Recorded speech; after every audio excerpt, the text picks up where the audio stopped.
Para mahasiswa, Anda telah mengikuti 2 sesi materi saya, yaitu sesi ke-4 dan sesi ke-5. Dan sekarang ini sesi yang ke-10. Nanti masih ada lagi, yaitu sesi yang ke-11. Untuk sesi yang ke-10 ini, tema besar yang akan dibahas adalah mengenai institutionalism isomorphism di dalam sosiologi organisasi dan birokrasi digital. Namun demikian, pada materi sesi ke-10 ini, karena kita akan banyak membahas mengenai institutionalism,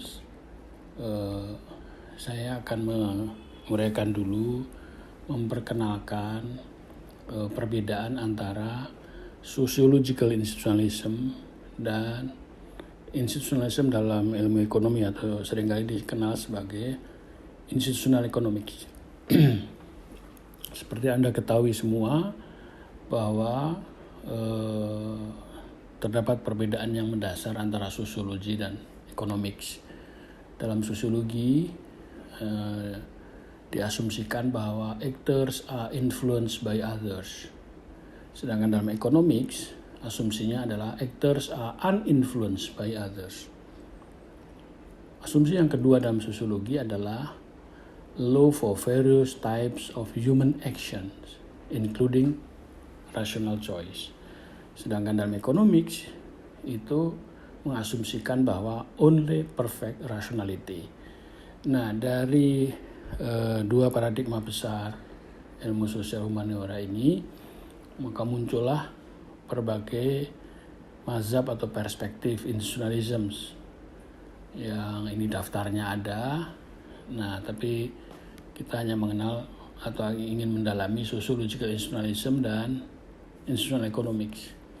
Di dalam ilmu ekonomi muncul institutional economics atau institutionalism in economics karena paradigma ini menolak atau mengkritik paradigma neoclassical economics, di mana institutional economics percaya ada asumsi bounded rationality yang berbeda dengan asumsi perfect rationality.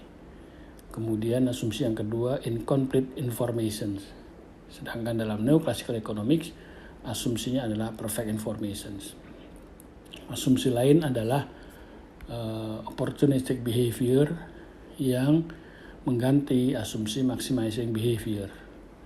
Dan yang terakhir adalah small numbers yang membedakan dengan asumsi large numbers. Kemudian dalam institutional economics yang terkenal adalah prinsip make or buy. Jadi ada satu hubungan produksi yang membuat sendiri atau membeli dari partnernya. Nah, ini tentu merupakan satu paradigma atau perspektif institutionalism sendiri yang dikenal sebagai institutional economics.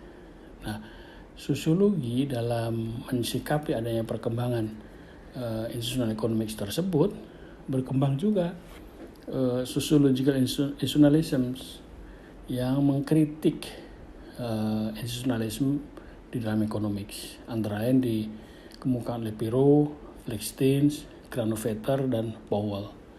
Ya, Pirot menekankan bahwa atau mengkritik new institutionalism in economics karena dianggapnya mengabaikan peran dari power.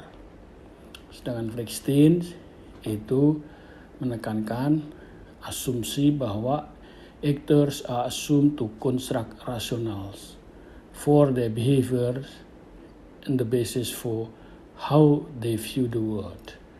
Sedangkan Granovetter sangat jelas kita kenal mengkritik new institutional economics itu berdasarkan paradigma embeddedness in a social network. Dan Powell itu juga menekankan mengenai network. Sedangkan institutional economics itu tentu berbeda paradigmanya dengan paradigma dalam sociological institutionalism seperti dalam kritik ini. Tapi tentu dalam kuliah ini tidak akan kita perdalam lebih jauh. Kita hanya membandingkan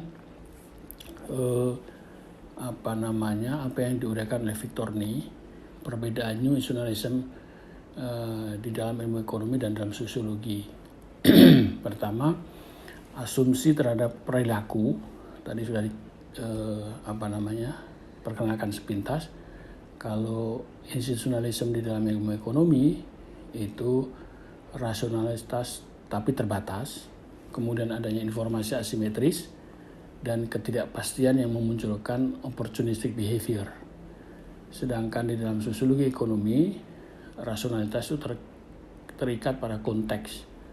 Aktor termotivasi oleh kepentingan yang biasanya terbentuk oleh kesamaan keyakinan, norma, dan ikatan jaringan. Di dalam aspek aktor-aktor dalam ekonomi, aktornya itu organisasi dan individu. Sedangkan di dalam sosiologi ekonomi, organisasi adalah aktor, individu mengartikulasi kepentingan di dalam organisasi dan jaringan. Maka kalau di dalam sosiologi ekonomi ada leveling dari mikro meso dan makro. Kemudian definisi institusi juga ada perbedaannya, di mana institutionalism dalam ekonomi itu batasan yang dibangun oleh manusia, baik aturan formal maupun informal yang menstrukturkan insentif, struktur tata kelola. Sedangkan di dalam sosiologi ekonomi itu institusi dikenal sebagai sistem interrelasi dari elemen-elemen institusional, baik yang formal maupun informal, yang memfasilitasi, memotivasi, dan mengatur tindakan sosial dan ekonomi.